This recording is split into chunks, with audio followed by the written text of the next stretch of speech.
All right, well, we're back Hello. for our next installment. And our children are asleep. They are. It's a miracle. They are for now. They're asleep for now. All right, so Professor Lloyd, what is our pithy title for this week's class? Well, I don't know how pithy it is, but I've entitled this one "The Rise and Fall of Christian Empire," because we're going to be talking That's about. not fun. It's actually a lot more fun than you would think. In fact, Cute pun. I really wonder why there hasn't been a Netflix series about this. He wonders these things. I do, because the story is just that good. The story of Justinian and Theodora, my favorite power couple of all time. Really? Yeah, absolutely. Better than Antony and Cleopatra? Oh, yeah. Oh, Samson yeah. and Delilah? Mm-hmm. Yeah, I mean, no one's ever heard of Justinian and Theodora, right? And in large part, that's because in our own century, no one cares about the Byzantine Empire. Largely because we've sort of written it off as really boring. We're much more interested in, I guess, Rome, which makes some sense. But nevertheless, the Byzantine Empire is just absolutely fascinating. All right, let's jump in. So, Justinian. Why do I think Justinian's interesting? Well, let's see. He lived from 482 to 565, and fascinatingly, he has two surviving portraits from the time period. Not in Constantinople, now Istanbul, I but thought you in were going Italy. to tell me, like, photographs. I was like, No, not daguerreotypes. I'm like, do you see Justinian now? No, but you can go to the Basilica of San Vitale in Ravenna, Italy. And you can also go to the Basilica of Sant'Apollinare Nuovo, also in Ravenna. I mean, obviously, we need to go to Ravenna and write it off on our taxes as being for educational and work expenses. That's right. And you can see a mosaic of Justinian. One at San Vitale is he's younger, and you can also see Theodora on the opposite wall with all of her ladies in waiting. And in the other basilica, Sant'Apollinare Nuovo, you can see him as an older man. But he was not really born into wealth. He had imperial connections as a child, but he was born into peasant stock. He comes from the outskirts of empire. He's, in essence, a shepherd. He's brought to Constantinople, however, and very well educated and quickly ascends the ranks to the throne. Can you make your notes bigger? Oh, yeah. Thanks, love. Yeah, I'm sorry. I was just not understanding what you were Sorry, asking me to do. I like, yes. Great. Thank you. And as I was saying, he was married to Theodora. And here's where I think it's really interesting. Here's where I think they are. Yeah, you're going to have to history's greatest defend power couple. All right, so on the one hand, they're very different people. Okay. He was a Chalcedonian. In other words, he defended sort of what we call the Orthodox position, whereas Theodora was a Monophysite or a Miaphysite.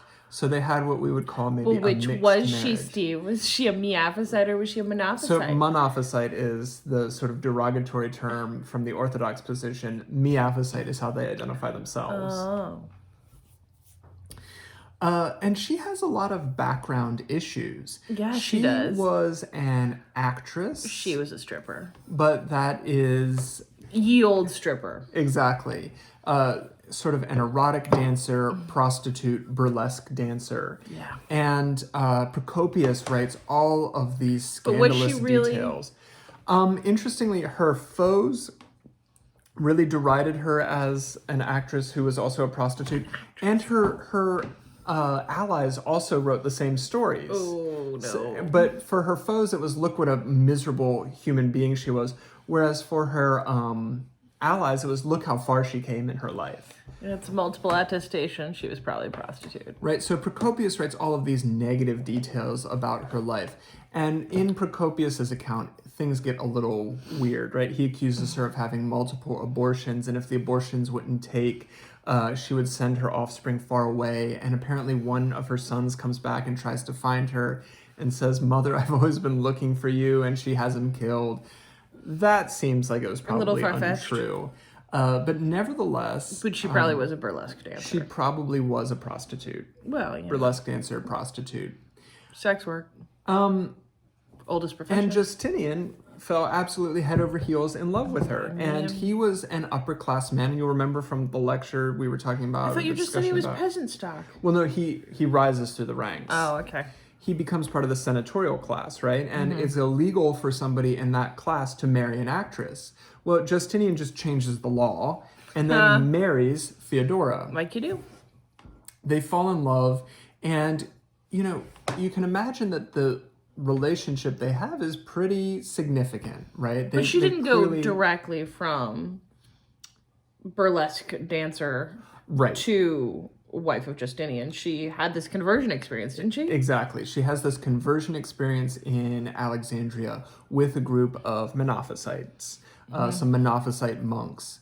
Can you remind our viewers at home what the heresy of Monophysitism is? Right. So for the Monophysites, Jesus' human nature is subsumed into the divine nature. They kind of take Cyril's position to an extreme. So they have a very high Christology. A very high Christology, exactly. Jesus is more divine than he is human. Exactly. That's at least what the Orthodox critics, the Chalcedonian critics, said about the Monophysites. They themselves would sort of deny that charge. But nevertheless, there's this very high Christology among the Monophysite-Miaphysite group. Anyway, when they get married, it leaves the city of Constantinople religiously divided. So throughout so much of history, orthodoxy is defined by the state. The state is able to exclude, exile heretics. Now you have Monophysite communities in Constantinople, the sort of center of orthodoxy, all because Justinian has married Theodora. So needless to say, a lot of people were unhappy about this match. Another thing that I think makes Justinian interesting is he conducted these massive military campaigns. Oh, and the other thing, they were religiously competitive, Justinian and Theodora, throughout their lives. So they would each send out missionaries, for example, and then send out... her as missionaries? They would, and then they would try to block each other's missionaries along the way, try to use various edicts and things like that. They needed a hobby. I guess, but ultimately, I think it's a very fascinating story. But she dies young, right? She does die young of some kind of cancer or tumor. The sources at the time said it was a cancer, which could mean any kind of tumor. You know what it reminds me of? What's that? Juan and Eva Perón. Oh, totally. Yeah. Totally. Backwater girl, kind of an actress. Yeah, exactly. It's very similar. And what's interesting, in the 19th century, Europeans were fascinated by Justinian and Theodora. You have lots of operas. You have lots of films in other languages about this couple. In the American public, they're just not viewed as all that interesting for whatever reason. So get out there and make that film. That's right. I was thinking maybe if Netflix this whole miniseries doctoral thing doesn't work out, I'll just become a writer and write the Netflix series. I think that's a great idea. It's not going well. A great idea. This is quarantine day number 947. And I've decided to become a writer. He's going to be a writer. So yeah, the other thing that I find fascinating about Justinian is he has all of these extensive military campaigns. So Constantine, of course, builds Constantinople to be the center of empire. East and West united. Well, of course, East and West are huge, so they fall apart. Justinian tries to build that back together through all of these expensive, very expensive campaigns throughout the course of his lifetime. And he's missionaries and military. Yeah, missionary, military. He's actually extremely successful, though not totally. So Italy and what's today Greece and Turkey he has united, as well as... A lot of the Mediterranean, basically. A lot of the Mediterranean, right, with the huge exception of lots of Spain and France.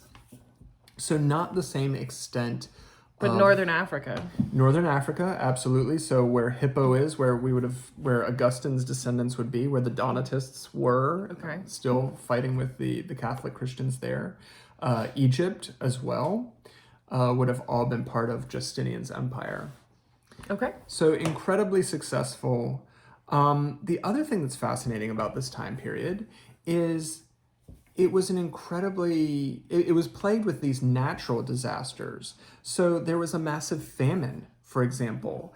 And scholars have argued, why did this famine happen? Was it an eruption from a volcano somewhere? Was it comet dust? What Comet happened? dust?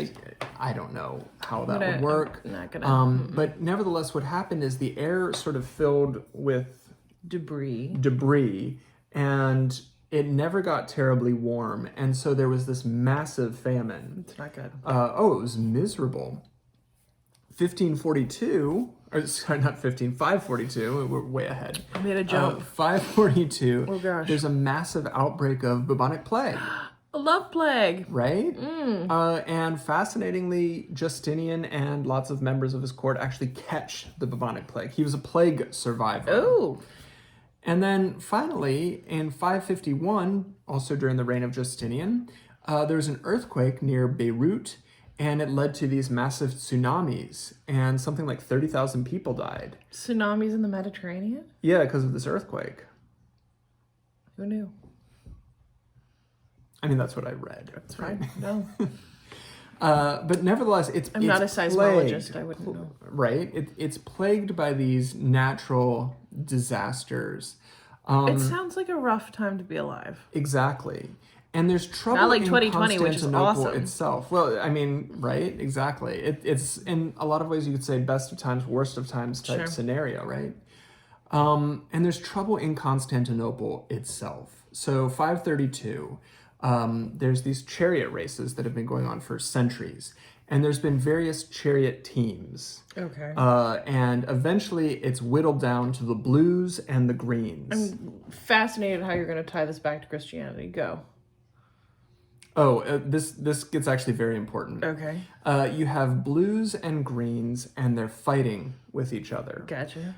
These chariot parties are a little bit like political parties and soccer hoodlums rolled into one. I was about to say, so is it like Italian footballers? Oh yeah, and they would get haircuts that would look like haircuts that people wore in the Persian Empire, to be like, oh, we're the tough guys from the empire next door, you know. Okay. So they tried to be really rough, and they actually caused all kinds of problems in the city. But nevertheless, the blues and the greens, who used to hate each other and have all kinds of gang violence against each other, they started to form a common cause based on the higher levels of taxation that they were facing. So they all hate the emperor.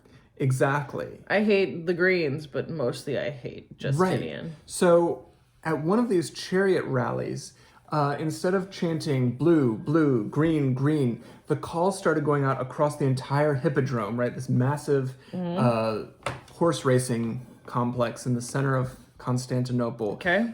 Victory, victory, victory, right? And they start screaming victory, and a riot breaks out.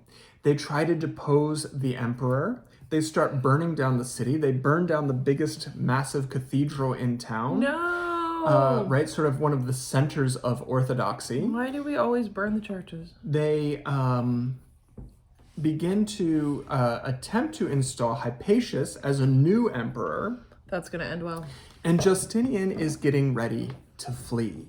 He says, you know what? I got to get out of here. They've been attacking the palace, and it's time to go. Is this Theodora's Eva Peron moment?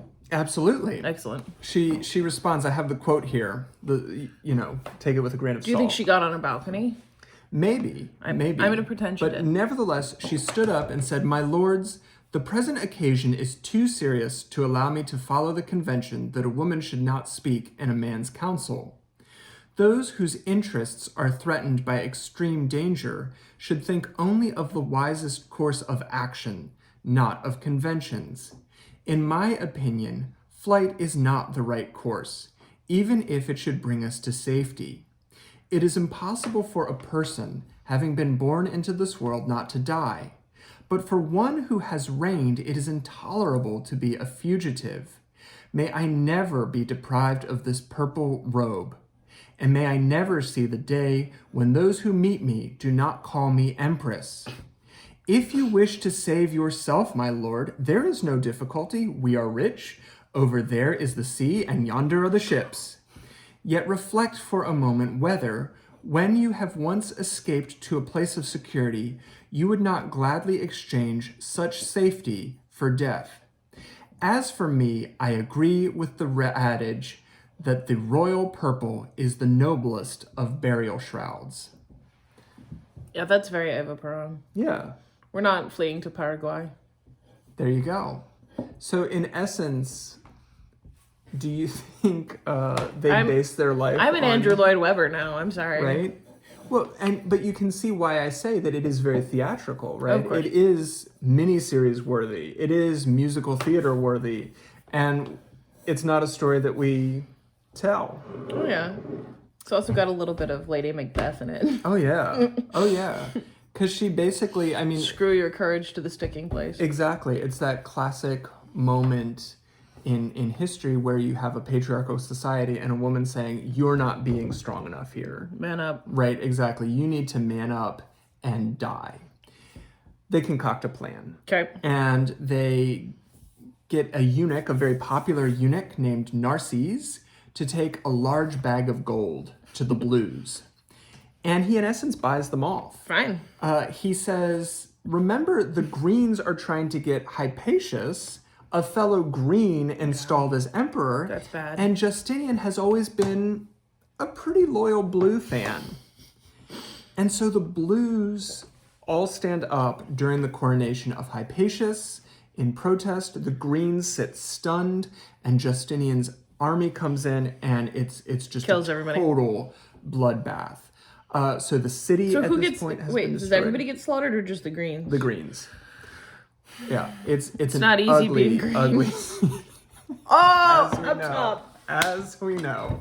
I apologize It is not easy for that outburst. being green. Ultimately, the main cathedral in town was burned down.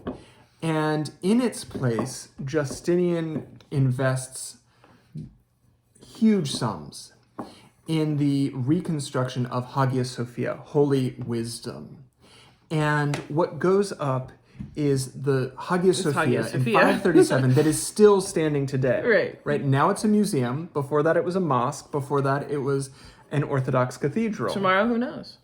Tomorrow, who knows? Actually, that's been in the news lately. Is there some question, will the Turkish government turn this building back into a mosque? And so a lot of people got upset about that because it's very much a sore spot in Muslim-Christian relations. Nevertheless, this cathedral goes up. It's the largest dome anywhere in the world, and it will be for centuries. This building is going to stand as the absolute center of Christendom for a good 1,000 years. It's the center of Christendom? In a lot of ways. More so than Rome? At this point in history, St. Peter's is not the St. Peter's that we know today. No, I know, but 1,000 years? Good question.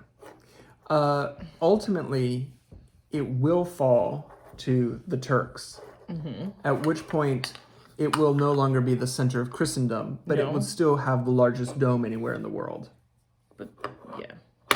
So debatably, ultimately at this point, it is the center of Christendom. Okay. Fascinating building. He finishes it in 5 years. Manages to construct the largest cathedral in the right. Like, think about all those. No, it takes 120 years. Exactly. To build a European cathedral later on, 500 years later, is going to take 120 years. Justinian gets it done 5. Slaves? And when it's probably and lots of money based on a huge tax base, right? Tons of funds. And the know-how, right? The legacy of Rome, you have the Greco-Roman intellectual weight behind you, and they get it done in 5 years. And when it's finished, he stands up and says, "Solomon, I have outdone you," right? Obviously a reference to Solomon finishing the first temple. There's nothing problematic about that statement. In a lot of ways, it also reveals the whole theology of who the emperor thought he was. The Lord's Prayer, on earth as it is in heaven, was taken as this kind of political statement for the Byzantine mind. Earth was to be a copy of heaven. The Byzantine Empire was heaven on earth. The emperor was Christ on earth, the vicar of Christ on earth. So this really powerful kind of imagery all coming together in the person of Justinian, in his building project of Hagia Sophia, in the consolidation of his power. He rewrites the legal code, the Corpus Juris Civilis. This code of Roman law becomes the basis for lots of Western legal thought. Wherever you have people talking about following Roman law, we don't follow Roman law, we follow common law. But regardless, other places follow the Napoleonic codes, right? But in South Africa, for example, they follow Roman law. In the Netherlands, they follow Roman law, I think. Anyway. I think we're digressing. It's rooted in these documents. And fascinatingly, you can see the stamp of his love and appreciation for Theodora. There's a lot of protections for women in the legal code. Widows, for example, get their dowries back. There's concerns about exploitation of women. There's concerns about sexual violence. There's very harsh penalties for sexual violence, rape, things like that. And there's lots of protections for prostitutes in terms of helping them, making sure women are not forced into a life of sex slavery. Sexual slavery. Seems important. Right. One of my favorites, men who are going to borrow large amounts of money had to get their wives' approval two times, two distinct times. So ultimately, you have this movement toward unifying Christendom. After Theodora dies, Justinian calls the Second Council of Constantinople to try to bring the Chalcedonians and the Monophysites back together. So basically, he wants to win. He wants to win. Now that he she's wants dead. to well, not necessarily. Not necessarily. I read it much more as he's attempting to form this union that they envisioned, that they attempted to form in their own marriage. You're such a romantic. Well, I think he really did care about her. You sure? I think he really did. But after all these warring missionaries, they're suddenly going to be like, oh, I just, unity. I love church unity. And it was basically a council where they got together and hated on the Nestorians, right? We can all agree the Nestorians are the worst. You'll remember Nestorians, unlike the Monophysites, Nestorians really wanted to divide the human nature of Jesus and the divine nature of Jesus. Separate them out. Right. Ultimately, though, the attempts at unity failed. That's a predictable part of Christian history. Right. So 565, Justinian dies and leaves this legacy of the Hagia Sophia, an empire which is too big to administer, really, but you have this great legal code. You have this kind of sense of on earth as it is in heaven. There's this sort of new kind of Israel, in the same way that under King David, you had the palace and the temple in one place, supporting God's people. Well, you have a kind of new Jerusalem, right? You have the palace and the Hagia Sophia and the emperor all sort of buttressing and supporting God's people on earth. Much like... But it doesn't last. Exactly. Much like the old Israel of King David, this doesn't last. And there's a few reasons for that. One of them is that because in 570, we have the birth of the Prophet Muhammad. Right. Muhammad is born in Mecca and ultimately founds Islam. And Islam, as my advisor Lamin Saneh used to point out, was born in empire. It was born in expansion. Christianity becomes empire, right? It's sort of adopted by empire. Islam has empire from the get-go. And as empire, it comes into conflict fairly quickly with the Christian empire of the Byzantine, right? The Byzantine Empire. And as they go to loggerheads, a few things become radically clear. One, the Muslims are extremely successful. They are taking over large portions of Asia Minor, which is Turkey, the Middle East, and North Africa. And the Byzantines were caught largely unaware. It poses lots of questions for the Byzantine mind. Why has God delivered us, into the hands of our enemies? One of the answers that they come to is, well, Islam has this radical monotheism to such an extent that you have no depictions of God. Or people. Or people, right? You have no art in a lot of traditions of Islam. Art. You have calligraphy, you have various designs, architectural design, geometric design. It's gorgeous and it's art. But figurative it's not depiction, figurative. Right, is shunned in a lot of traditions of Islam. Sometimes you get animals. Sometimes. Right. Regardless, this leads to a movement to destroy images. Iconoclasm. Exactly. The iconoclasm begins in the late 600s. And this causes... During Muhammad's lifetime, by the way. Right. It's pretty instantaneous. Right. So as Islam spreads, as Islam is incredibly successful, there's this crisis of confidence in the Byzantine Empire, and the response is to begin destroying these images. Well, maybe Islam wouldn't be so successful if we were all more faithful. Exactly. Other people, however, wanted to say, actually, these images sort of define We're going to double down. faith. Yeah. So you have the iconoclasts on the one hand, those who destroy the icons, and the iconodoulos on the other, those who love the icons, or serve the icons.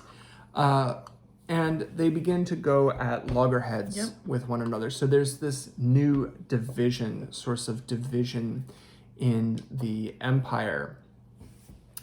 The Second Council of Nicaea in 787 is ultimately going to defend the use of icons, but by this point, the damage had been done. They've been destroyed. A lot of images, priceless images of old emperors, for example, were completely wiped out and destroyed. One of the only reasons that we have an image of Justinian It's a mosaic. it was a mosaic, but it was in Italy. So it was outside the range of the iconoclast at that point. Right. He built the cathedral and basilica there in order to consolidate his power and to say that he was basically king or emperor of both sides of the Roman Empire. At the end of his lifetime, that sort of falls apart. And in an interesting way, though it doesn't say much about his legacy, it preserved the only images that we have of them. We're not actually sure what Byzantine art looked like. It's gone. We, of course, have icons that we know now, the very sort of stylized Greek icons that we all know and love now. But those are different than the Byzantine art. The Byzantine art was largely wiped out.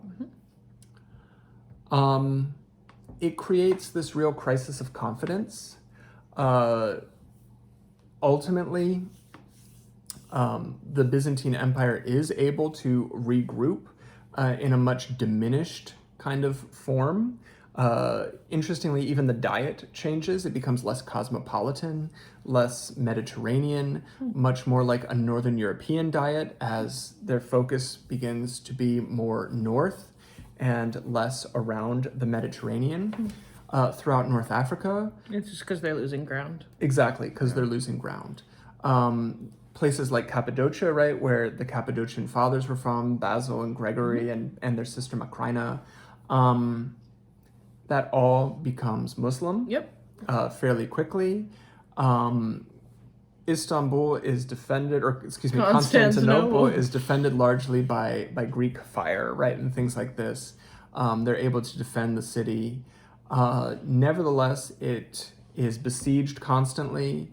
It's besieged even by other Christians, right? There's a point at which the Crusaders go in and take over Constantinople and convert Hagia Sophia into a Catholic church. Like you do. Exactly.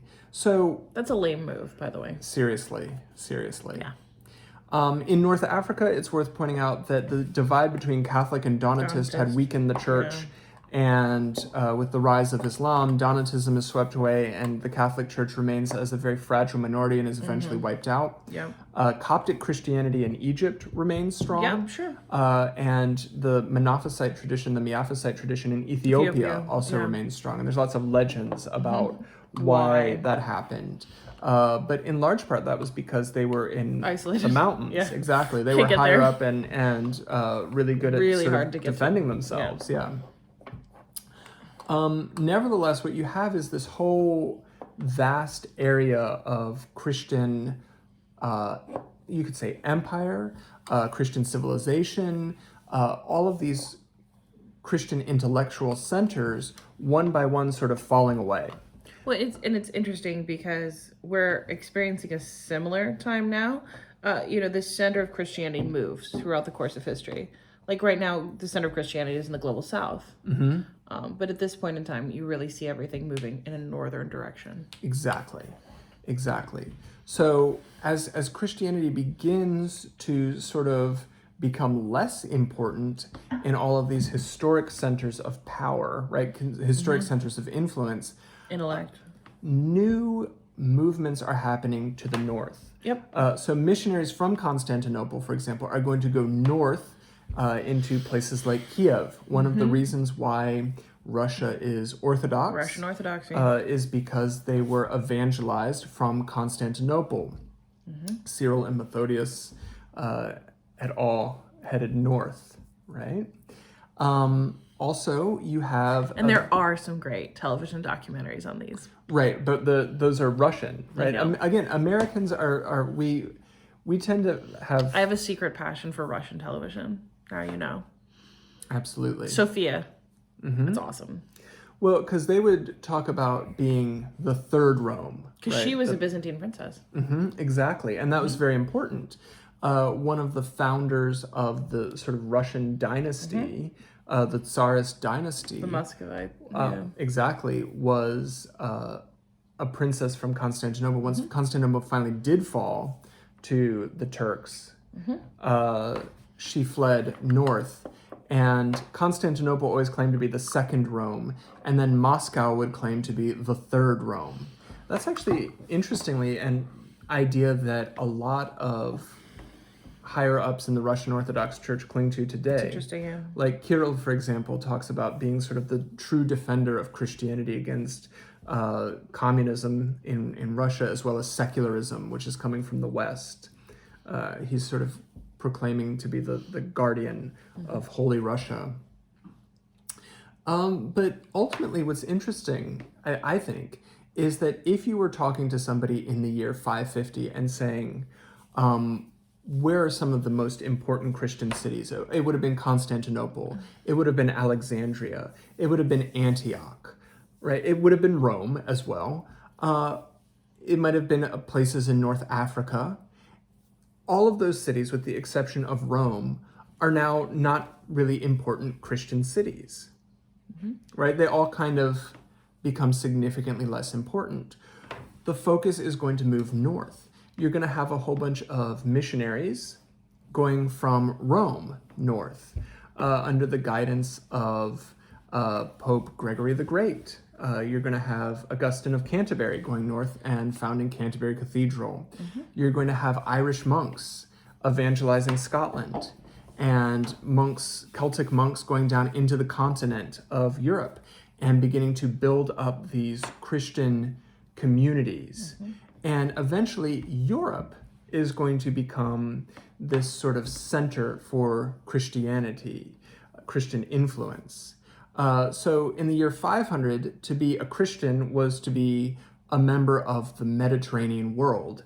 In the year 1500, to be a Christian is going to be, in essence, to be a European, Right. with a few important exceptions. And now, 500 years after that, Christianity is, I guess you could say, fully globalized. Ultimately, this is a time period of shift. Christianity is going to go from being a Mediterranean religion with this thriving center at Constantinople with these incredible personalities like we talked about a couple weeks ago, Pulcheria and Constantine and Justinian and Theodora, to being a Northern European religion with all new personalities and all new questions. Yep. Good. I think that concludes our installment for this week. Oh, the next love week, story. That's right. Next week we will be going north. But in all seriousness, I really do think, especially because you have all of these really outlandish, salacious, dark web quality details. Dark web quality. Of Theodora's life coming out of Procopius's book, Secret Histories. He wrote 3 books about Justinian. The first was about his military conquest. The second was about his great architectural wonders. And the third was this sort of scathing account of Justinian. People aren't exactly sure why he would write such They broke up, man. It must be, yeah. 2 incredibly laudatory books about Justinian, and then this one just scathing account of him and Theodora's life. Either that or he was desperately in love with her. Who, Procopius was desperately in love with Theodora and decided to write a burn book about her? I decided that. I like that. Thanks. I like that story. That will be included in my screenplay, I'm so glad. which I'm going to be selling to Netflix. Don't hold your breath, guys. I would not wait for that release. I would not count on those royalties. All right, dear ones. It's been wonderful to be with you again this week. Absolutely. And next week... Next week we're going north. Oh, yes. We're going to talk about the movement from Rome to Canterbury To and north. then St. Patrick and all of those wonderful And the snakes. wonderful folks. Good. Snakes. That's right. Find out what happened to all of those snakes. St. Patrick is a story about pirates, so I'm in. Absolutely. It's all a good story. Lots of good stories. And I feel like we just need to say, and this is rambling, I know, we did gloss over the birth of Islam. That could be its own course. Absolutely. Well, Islam is, its own course. Yeah, definitely. All right, friends. We will see you next week. Thank you so much. Good night. Good night.